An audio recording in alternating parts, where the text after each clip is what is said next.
What's up, Jones Bones? It is your girl, Unitedly Random, and today we are going to talk about family. More specifically, we're going to talk about fathers. It was at this moment that he knew. He fucked up. If you guys don't already know, you got a little less than a week to go until Father's Day. What day is Father's Day, you might be asking me? Well, Father's Day is the 21st, so keep your eyes open, keep your calendar open, go ahead and do the final project of whatever you're planning on doing for your dad, because it's coming up soon. And because Father's Day was coming up, I started thinking a lot about my dad. Now you're going to see me looking down at my phone because I've kind of wrote like a thing to check off as I go along on this story, because if you guys are new here, I tend to ramble. I blame my ADHD for that, but I tend to ramble sometimes. So we're trying to keep it very streamlined today, okay?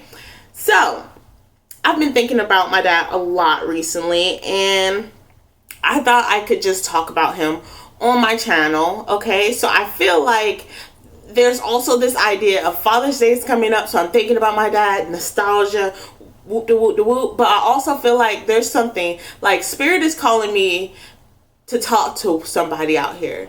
And it's going to be you who's about to click out of this video. Yes, it's you. Spirit's calling me to talk to you because I don't know how I feel like Spirit feels like you could hear something from my story, draw some parallels, and fix a certain situation. But I'm just going to tell you my story, and you do what you're going to do with it, baby. That's all you can do. But I'm just going to go ahead and ask everybody, sit down, get comfortable. This message just might be for you. And if it's not, I mean, it's not, babe. It's not. But I just want to preface this by saying this is kind of a sad story, or this is a sad story. So warning, if you're a little bit uncomfortable about things getting a little bit sad on my channel, baby, I understand. If you might get triggered by talking about sad things, I understand, babe. I will see you next video. We got a Sims video coming out Friday, okay? It's coming out Friday. Wait around for that. But let's get real right now. So, for those who don't know, I lost my dad my freshman year in college. And it wasn't the first semester, it was the second semester. And sometimes it seems like forever ago, but also sometimes I realize I never really sat and processed my feelings and processed my regrets. And that's what I'm going to do with you guys today, okay? We're going to be processing our regrets, processing our feelings. And I want you guys to know that I, Alia Jones, am not perfect. And I, Alia Jones, am in this moment going to be a cautionary tale. So you guys, you don't follow my path. I want to tell you how I see it is. And I want to leave the door open for you guys to go ahead and comment about it down below. But this is my story. I'm looking down, like I said, trying to ground myself so I don't get too emotional, but also trying to make sure I stay on topic. So growing up, my father and I wasn't the closest, but we wasn't like estranged. Like, it wasn't like we didn't get along. That's what I want to say. It wasn't like we didn't get along. We just wasn't the closest. It wasn't like I could run to my daddy and be like, let me talk to you about mama, because he was on mama's side all the time. So it wasn't like I could go and have someone to confide in. He was an older man, so he had a lot of these older mentalities about himself and how he dealt with things. And with him, one of the things I did as bonding with him was we'd watch NASCAR together. So me and him would be in there watching NASCAR every once in a while. Something that doesn't involve talking, really. We just go in there and watch NASCAR. I was about to say Lifetime. Me and my mom, we watched Lifetime together. That's our bonding experience. But me and my dad, we watched NASCAR and we made up a lot of noise. as my mom liked to call it. We love to sing. Like, we make up a lot of noise. So even then, with singing, you're not really expressing your emotions. You're not really, sorry about that jiggle. You're not really expressing your emotions. You're not really having a conversation. You're just, like my mom likes to say, making up noise. And so that's how I bonded with my dad. He was definitely someone that I felt comfortable singing around. I don't feel that too often. You guys barely see me singing on my channel, even though I sing a lot in person. I make up a lot of noise. I write my own songs.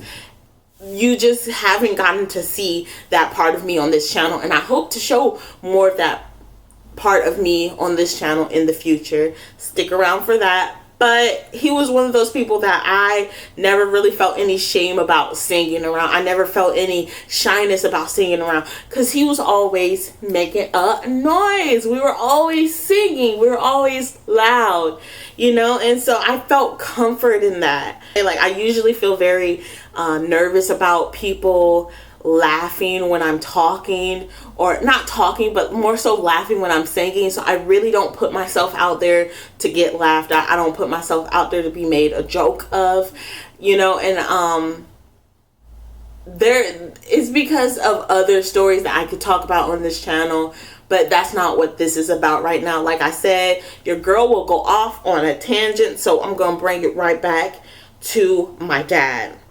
I tell him all the time, I'm going to try out for The Voice. I'm going to be famous. And he's like, girl, do it. Like, he wasn't like, girl, do it. But he was like, yes, you do what you're going to do.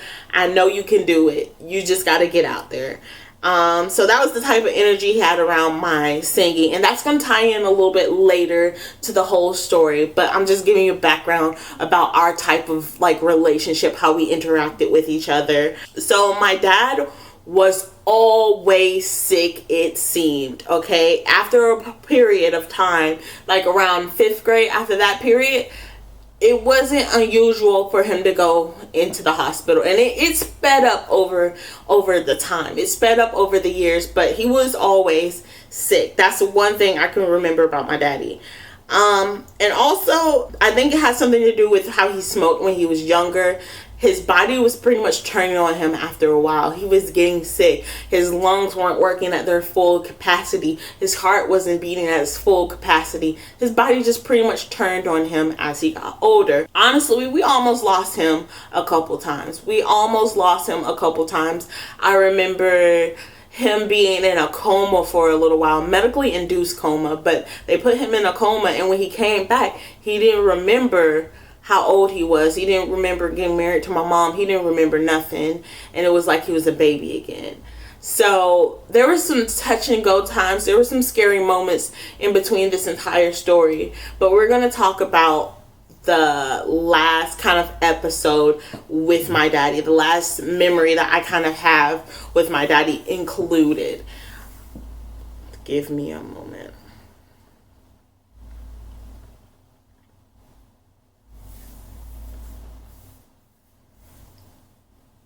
So, like I said, we almost lost him multiple times, and it got to the point where I kind of took his sickness for granted. I don't know if that's the right word, but I kind of just, instead of saying, like in my mind thinking, oh, he's sick and I'm worried, it became a part of his character. He was a sick man. And there was nothing I could do about it or anything. And it just, after a while, I became a little bit more numb to the idea of him being sick. I didn't like turn nasty towards him and was like, forget you for being sick. But I became more numb. I was less worried. I had the type of mama that tell you, look, he in the hospital. We can't do more than what the doctors can. And that mentality had me in the head. But also, I was at a point where I was very selfish. I was a very selfish person in that point. And so it was easy for me to just kind of walk away from that idea of worrying. Because if I got stressed out, babe, I'm walking away from it. And that was something I did a lot during this time. So the ambulance was a common at our house. And it was more specifically for my dad. Don't get me wrong, my mom was sick too. It was like, if my dad wasn't sick, my mom was sick. And then a lot of the times they were both sick, all for different reasons. very, very much so, for different reasons, but they were always, something was ailing them. And I wrote about it a little bit on here, but that's something that I feel like, and this is not saying anything against my family, because my mama and my daddy, they tried, okay? But I feel like that's something that a child shouldn't have to grow up dealing with. The fear that they're going to lose a parent, the fear that, or the responsibilities that come with having to take care of a sick parent. I think it did grow me to be less of a selfish person. It did grow me to see things on a different way. But I also feel like it's not fair to a child to have them in that situation where, you know, they have to grow up a little bit sooner. They have to live with a fear that some people just don't have to live with for a while. All in all, like I said, I'm not denouncing anything that my mama did, anything that my daddy did, but I'm just thinking in the future, I want to make sure that I'm the healthiest I can be, because yes, I know you can die at any moment. Yes, for whoever's going to say it in the comments, something can happen. I'll be gone at any moment. I don't want health problems that I could have dealt with when I was younger to come back to kick my ass when I'm trying to build my family. So for those, like, this is a little bit of a tangent, but for you, those who are on this channel who are new, I'm about to start a weight loss journey. I'm about to be on it. Like, I'm gonna try, at least I'm gonna try, because I don't want the ailments, I don't want the pains in my joints, because baby, I got old lady joints. I don't want that pain to follow me into my motherhood or follow me into taking care of my kids, because I want to be the best mom I can be for them. On another note, after a while, because both parents were sick, I started to get very numb and complacent. Like, I got numb. Like, that's the only way I can describe it. I was very numb to the idea that I could lose them. I was very, like, growing up, my mom always used to say, like, when she was in, like, her particularly bad moods, or she was, like, in a really hurting, she'd be like, oh, you guys like to see me in pain, or you guys want me to die. And she would say that, and I don't know if she remembers saying that, but I feel like her saying that really did something to my mental space of, okay, well, I mean, y'all gonna die anyway. That was that kind of energy that I had, and God forbid, really forbid me to just say, oh, forget them. It wasn't forget them energy. It was just the way my mom would bring that up a lot. I just became like, you know what? You gonna die anyway. Like, I can't do anything at this point. And I think to a certain extent, if I told my mom this today, she would understand, because like how she used to say with my dad, he was in the hospital. The doctors were there. There was nothing that we could do. When my mom's in her painful moments, there's nothing I can do right now. So it's just like, look, I can take you to the hospital. You don't want to go to the hospital. What else can I do? So I got a little bit colder in that sense. You know, you can't force, you can lead the horse to the water. You can't force him to drink it. Okay. And that's how I kind of felt about, like, my mom these last few years, about being sick, not wanting to go to the doctor and stuff like that. But that's a whole different conversation. We getting back to my daddy. I was the oldest female in the house, and it really, after a while, I got really stressed out because I had to cook, I had to clean, and mind you, I wasn't over here 5-starring it up. I wasn't over here Alia the housemaid. No, because I have attitude. So I would try to avoid that responsibility as much as possible. Now that I think about it as an adult, I look back and I'm like, Alia, you could have did more to help the situation, make the most of the situation that you had. But I didn't. I'm going to be real with it. I'm going to own up to it. I did not want to be in that situation, and I tried to avoid everyone as much as possible. I turned a lot towards books, and I started to do after school activities just so I wouldn't have to be in the house. I'm gonna go ahead and put this out right now. Me and my mom, we good, but we not always Gucci, okay? I think we have this habit of irritating each other, and it's getting better now that we're adults. But when I was younger, like we clashed a lot. So the idea of wanting to hurry up and like leave out of the house was strong with this one Obi-Wan Kenobi, baby. It was very strong. I wanted to escape. Escapism was all I was thinking about. At that time, I felt like life was unfair. Everything was unfair. And nothing really scared me. Losing my parents didn't really scare me. Losing my daddy didn't really scare me. Okay, so there was one thing that really scared me. And that was the idea of discovering his body after he has passed. I still have a fear of that to this day. I will wake up, ain't nothing wrong with my husband Stuart, nothing wrong visibly, like not to my knowledge, but I will hold my breath and I will stare at him in the middle of the night. It sounds a lot creepier than I think it is, but like I hold my breath and make sure he's breathing, because that's just a general fear of mine. If I don't see your chest rising up and down, I'm scared, okay? So I remember my mom used to always say, go check on your daddy and turn on the air. That was the thing. Turn on the air, check on your daddy before you go to bed. So I turn on the air and I take my time to go check on my daddy, because like I said, I was so afraid of being someone who was going to discover a dead body. I'm sorry, it's not for me. That's something that like I don't think I can recover from that. Okay, I'm a sensitive soul, and if I see someone and I don't know, I've never seen it, okay? My mom says it's peaceful when you see someone and they're gone. It's just a peaceful moment. I don't think I could work with that where I am right now in life. But kudos to the persons who ever had to discover that, and you're stronger than me, baby. Stronger than me. But I was so afraid of that, and once I went away to college, I walked away from everything. I walked away from that fear.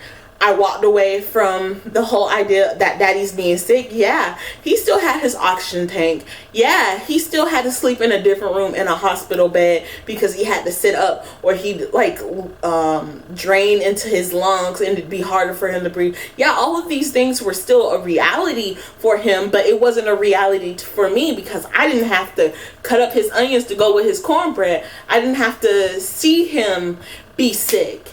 And once I went away for college, I went away and I felt freedom from that stress of sick parents.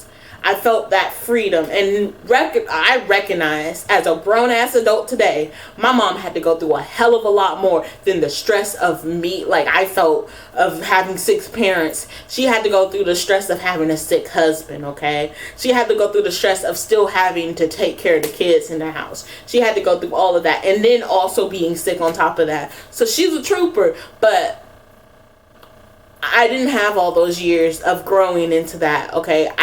It happened and I had to adjust, and I wasn't adjusting well enough, okay? Things were getting hard for me, okay? Mentally, things were getting hard for me. And this was before I even started going to therapy, baby. And I think about it, I'm like, man, I probably should have been in therapy at that point. But I think there's kind of like, we're going to talk about this a little bit later in my on my channel, but there's a little bit of a stigma with therapy. There's a little bit of a stigma with all of this, and I think I fell victim to that. I think I should have been getting help from the get-go. I feel like if I had known what I needed, I would have went ahead and asked for it, but I didn't know what I needed. Okay, Jones Bones, this is your girl Unitedly Random. I'm here to tell you that this is the end of part 1 of this video. Part 2 is already up and linked. Go ahead and check it out if you have the time, and I will see you next video. Like and subscribe if you haven't already.